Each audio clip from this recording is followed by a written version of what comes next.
大家好，我是巴酱。之前我在视频里询问大家对真实的夏侯惇感不感兴趣，很多朋友都表示感兴趣。既然如此，那我就来说说真实的夏侯惇吧。提到夏侯惇，大家首先会想到什么呢？请把答案打在公屏上吧，谢谢哦。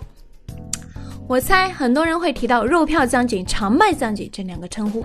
曾经夏侯惇在大家心目中的形象还是非常高大上的，因为在《三国演义》里夏侯惇相当能打，在《真三国无双系列》里夏侯惇更是曹魏势力的代表武将，既霸气又牛逼。然而近些年来夏侯惇的人气和形象却像天上的冰雹，玩了命的往下掉啊。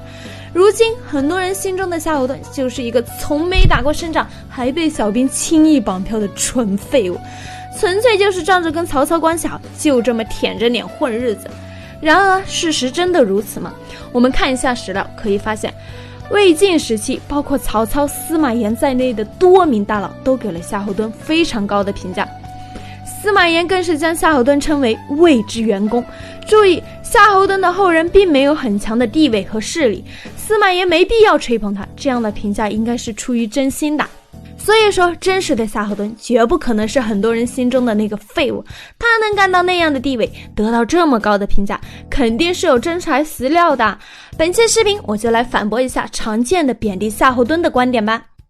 首先是肉票将军这个事儿，这事儿发生于吕布偷袭兖州期间，在我看来夏侯惇在整个守卫兖州期间的表现堪称牛逼，至于绑票的事儿反而只是细枝末节。简单来说，因为曹操把明示边让杀全家，引起了张邈、陈宫等人的恐惧，于是他们趁着曹操去打徐州的时候，迎接无家可归的吕布进入兖州。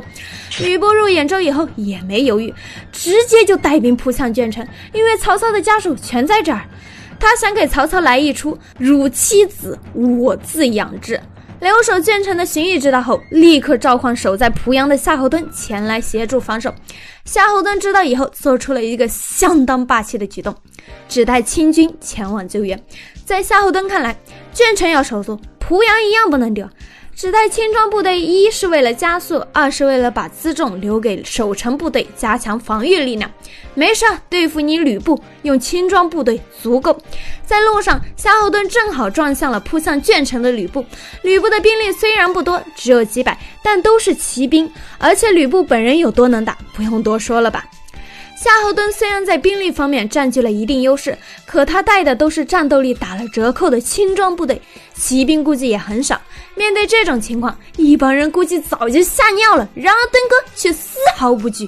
吕布又怎么样？在老子眼里，你就是块抹布啊！看招！按一些人的想法，这张有悬念吗？夏侯惇那不是肉票将军，废物一个吗？就这种废物还敢用清军硬刚吕布，那不是找死。然而战斗的结果是吕布被击退了。是的，凭借个人的勇猛和一定的兵力优势，夏侯惇硬是击退了吕布亲自率领的骑兵。这就是很多人眼中的肉票将军夏侯惇的真实战斗力。其实夏侯惇小时候就很猛了，14岁时有人侮辱了夏侯惇的老师，夏侯惇直接杀之。要知道夏侯惇出于豪强家庭，他老师肯定不是简单人物，那么能侮辱夏侯惇老师的人又会是什么级别的大佬？所以杀之两个字之下隐藏的可能是史诗级别的小屁孩和大佬之间的生死对决。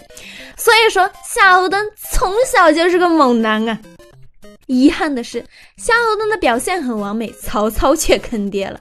他出兵前居然让陈宫带兵驻扎在濮阳附近，结果吕布被击退后，直接掉头扑向濮阳，陈宫立刻迎上去，帮吕布拿下了濮阳。夏侯惇知道以后，估计要哭了。曹操，你他妈坑爹呀！接下来被很多人嘲笑的夏侯惇肉票事件发生了。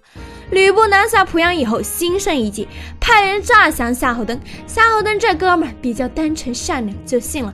结果估计这帮人趁着夏侯惇好言慰劳他们时候，突然一起扑上去把夏侯惇给挟持了。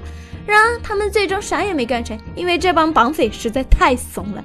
夏侯惇部下的韩浩知道以后，直接带人过来了，也不管夏侯惇死活，直接下令攻击。吓得绑匪扔了夏侯惇，直接磕头求饶。韩浩笑了，有人质我都敢打你们，没人质我还听你们废什么话，全部杀掉。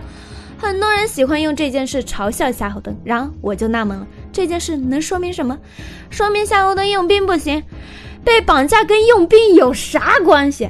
说明夏侯惇武力不行。注意，吕布派来诈降的几个人都是将领，在毫无防备的情况下被几个将领一起挟持了，不是很正常吗？要知道，孙策打猎时遇到3个刺客，孙策识破了他们的身份，先射死了一个人，结果依然被剩下的2个人射伤。吕布睡觉时，他的部下郝萌反叛，带兵包围了吕布的住宅，结果吕布也只能带着老婆钻厕所逃跑了。所以夏侯惇这事儿又有什么丢人的呢？而且很多人还忽略了一件事，那就是夏侯惇事后对韩浩的态度。要知道，韩浩对付绑匪时压根没管夏侯惇死活，你说如果换个别人，有没有可能记恨想搞韩浩呢？如果夏侯惇想搞韩浩，以他的地位以及跟曹操的关系，韩浩不死也要卷铺盖回家了。然而事后韩浩不但没有受到任何报复，反而混得风生水起，做到中护军的高位，足以见夏侯惇的生命大义，对韩浩没有丝毫报复，这样的人品不值得我们点赞吗？夏侯惇被救后立刻赶到鄄城，趁夜发起突然行动，诛杀谋叛者数十人，一举稳定了局势。随后吕布亲自带兵前来攻打鄄城，夏侯惇又协助荀彧守住了鄄城，让吕布无功而返。在保卫兖州的过程中，夏侯惇不但功劳很大，表现也堪称完美。遗憾的是，很多人却只记住了肉票将军，我真的是为夏侯惇感到冤屈啊！紧接着发生的一件事，诞生了夏侯惇的经典造型。曹操回师后，夏侯惇跟随曹操恶战吕布，结果被射成了独眼龙，就是意外中流箭而已，不是曹训射的，也没有演义里那么牛逼，吃了自己眼睛的名场面。对于游戏来说，一个经典形象诞生了，我们玩游戏时觉得这个形象很酷，但对于夏侯惇本人来说，这只是无边的痛苦。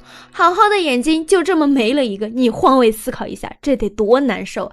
然而在外人眼里估计还觉得很酷，给夏侯惇起了个外号盲夏侯。夏侯惇听到以后，对着镜子看了很久，越看越难受，最后气得把镜子都摔了。然而即便如此，夏侯惇也仅仅是折磨自己，也没有去找别人出气，这就是夏侯惇，遇到痛苦也只是自己埋藏在心底，不会去为难别人。说完了肉票将军，咱们再来说说另一个贬低夏侯惇的称呼，常败将军。很多人都说夏侯惇啊，那就是个废物，常败将军。然而夏侯惇到底败了多少次呢？答案2次，分别是败给高顺和刘备。就败了2次，算个毛线的常败将军。而且你看看对手都是什么人，首先是败给高顺那次，对手不只有高顺，还有张辽，这2人有多牛逼不用多说吧。夏侯惇长途跋涉，急火跑去救援，结果输给了以逸待劳的高顺和张辽，又有什么丢人的呢？